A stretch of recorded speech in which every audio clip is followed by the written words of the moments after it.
ठीक है, मैं आपको जंगल में बीमार हुए शेर की एक कहानी सुनाता हूँ। बीमार शेर की कहानी। एक घना जंगल था। उस जंगल का राजा था शेर। उसकी दहाड़ से पूरा जंगल कांप उठता था। छोटे बड़े सभी जानवर उससे डरते और उसका सम्मान भी करते थे। लेकिन एक दिन शेर बूढ़ा और बीमार पड़ गया। उसके दांत कमजोर हो गए, शरीर में ताकत नहीं रही और वह शिकार करने लायक नहीं बचा। अब वह भूखा प्यासा रहने लगा। शेर ने सोचा, अगर मैं ऐसे ही पड़ा रहूं तो भूख से मर जाऊंगा। मुझे कोई उपाय करना होगा। उसने एक चाल चली।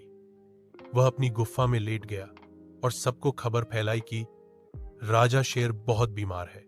अब जंगल के जानवर एक एक करके उसका हालचाल पूछने आने लगे। लेकिन चालाक शेर ने अपनी भूख मिटाने के लिए जो भी गुफा में आया उसे वहीं दबोच लिया। कई दिनों तक यही चलता रहा। गुफा के बाहर केवल आने वाले पैरों के निशान दिखते थे, जाने वाले के नहीं। एक दिन चालाक लोमड़ी भी शेर का हालचाल पूछने पहुंची। लेकिन उसने गुफा में घुसने से पहले चारों ओर ध्यान से देखा और हौंसते हुए बोली, हे जंगल के राजा, आपके हालचाल तो मैं बाहर से ही पूछ लूंगी, क्योंकि मैंने देखा है कि यहाँ आने के तो निशान हैं, लेकिन लौटने वालों के नहीं। लोमड़ी समझ गई कि शेर चालाकी कर रहा है।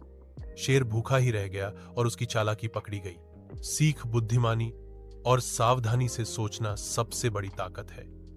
केवल ताकतवर होना ही हमेशा काम नहीं आता। क्या आप चाहेंगे कि मैं इस कहानी को बच्चों के लिए सरल और मजेदार अंदाज में दोबारा सुनाऊं?